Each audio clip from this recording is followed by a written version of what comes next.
আসসালামু আলাইকুম। সাবের হোসেন ব্লগে আপনাদেরকে স্বাগতম। আপনাদের জন্য নিয়ে এলাম নতুন একটা ভিডিও। আমি এখন আছি ঢাকার পাশেই। আমি এখন আছি মুন্সিগঞ্জ জেলা শ্রীনগর থানা, শ্রীনগর। আর এই গ্রামটার নাম হচ্ছে ছত্রভোগ। এই যে দেখছেন আমার পিছনে এই জমিটা বিক্রি হবে। এখানে এই জমিটা বিক্রি হবে, তো চলেন ভিডিওটা দেখি। আর আমার চ্যানেলে যারা নতুন, চ্যানেলটাকে সাবস্ক্রাইব করবেন, লাইক করবেন, কমেন্টে আপনাদের মতামতটা জানাবেন। তো সাথেই থাকেন, পুরো ভিডিওটা দেখার চেষ্টা করেন। ভিডিওটাকে স্কিপ করবেন না, স্কিপ করলে কি হয়, ভিতরে দেওয়া তথ্যগুলো আপনারা মিস করেন। তো সাথেই থাকেন, দেখতে থাকেন ভিডিওটা। এই যে দেখছেন এইখানকার যে আমি রাস্তাটা দেখেন, এটা কিন্তু রাস্তা। এই রাস্তা থেকে একটু নিচে দেখছেন, এই রাস্তাটা একটু নিচে, এখান থেকেই আপনাদের এই যে দেখেন বাড়িঘর করা আছে। এখানে কিন্তু কোনো মাটি ভিটিটাও বাঁধা হয় নাই, দেখছেন একদম রাস্তা লেভেল কিন্তু এই সমস্ত বাড়িঘরগুলো হয়েছে। দেখেন একদম রাস্তা লেভেল। এখানে বেশ উঁচু জায়গা। আচ্ছা, যাই হোক, এই দেখেন এইখানে পিচ ঢালাই রাস্তা। অনেকে মনে করবেন, অনেকে জিজ্ঞেস করেন যে ভাই পিচ ঢালাই রাস্তাটা কতটুক। পিচ ঢালাই এই যে দেখছেন কি সুন্দর রাস্তা। এখানের পিচ ঢালাই রাস্তাগুলো আশেপাশেই জমি। এখানে কিন্তু দাম বেশি, এই রাস্তার সাথে দাম বেশি। এই যে দেখছেন এটা হচ্ছে জায়গাটা। এগুলোই কিন্তু এক সময় যে রাস্তা হয়, আমি যে কথাটা বলি আপনাদেরকে, যেমন এই যে হচ্ছে জমিটা, এই যে জমি, এটা আপনি দুই দিক থেকে রাস্তাটা পাবেন। দুই দিক থেকে, একটা পাবেন আপনার এই দিক থেকে, এই যে এদিকে চলে গেছে, আরেকটা পাবেন ঠিক এই যে এদিক থেকে। হ্যাঁ, জমির পজিশন দেখে বোঝা যায়। আর আমি আপনাদেরকে আরেকটা জিনিস দেখাই। এই যে দেখেন এদিকে কিন্তু পানি ওঠে না, এদিকে পানি ওঠে না। ওই যে দেখেন চারদিকেই বাড়িঘর, এখানে কিন্তু পানি ওঠে না। হ্যাঁ, এই যে দেখছেন চারদিকে বাড়িঘর।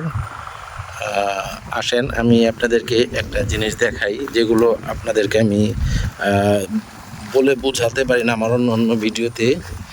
এই যে দেখেন এগুলো কিন্তু নতুন বাড়ি। এই যে বাড়িগুলো হয়েছে এগুলো নতুন। যে এইখান থেকে মাটি কেটে একটু ভিটি বেঁধে যে বাড়িটা বানানো হয়েছে।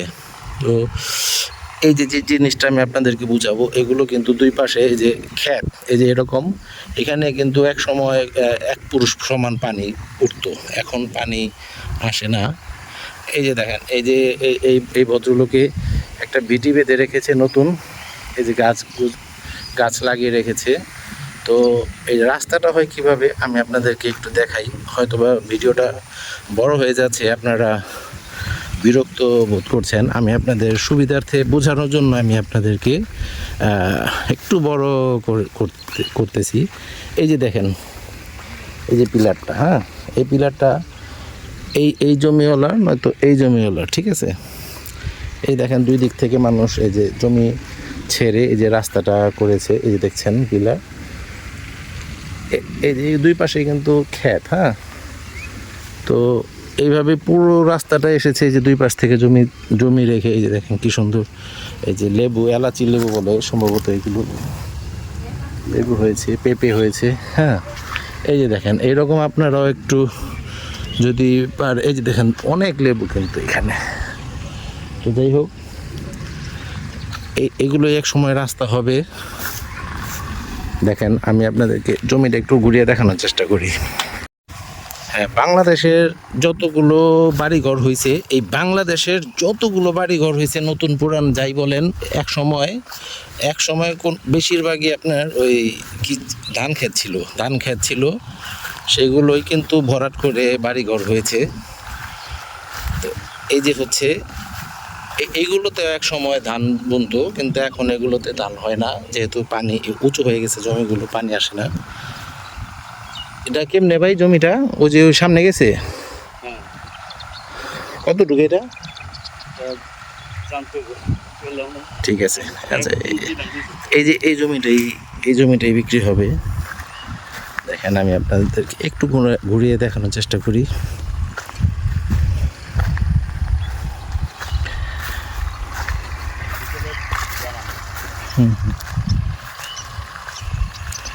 যেমন ধরেন এই জমিগুলো,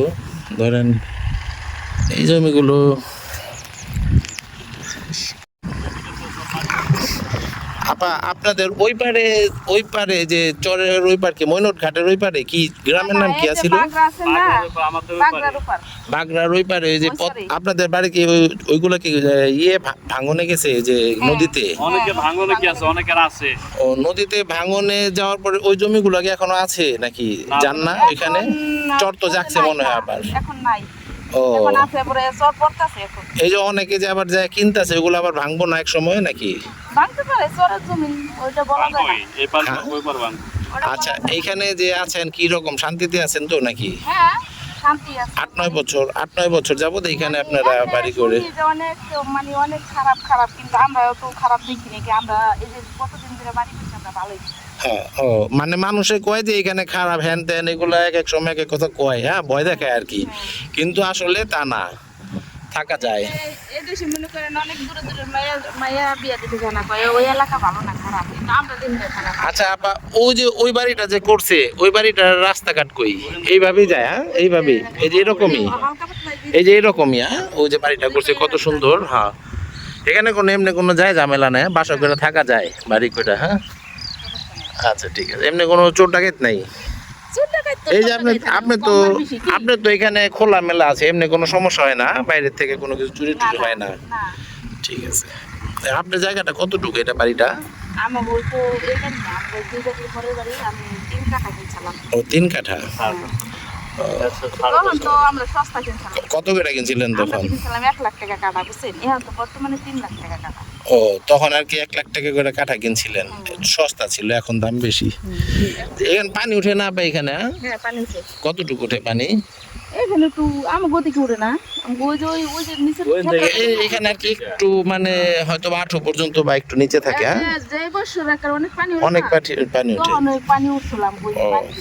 এদিকে আর কি তেমন একটা উঠে না, হয়তো গিরু পর্যন্ত থাকতে পারে। হ্যাঁ এদিকটা একটু বেশি হয়, কিন্তু ওই যে আমাদের বাড়ির এখান থেকে এখানে তো এক গিরা বাদ বেশ কম।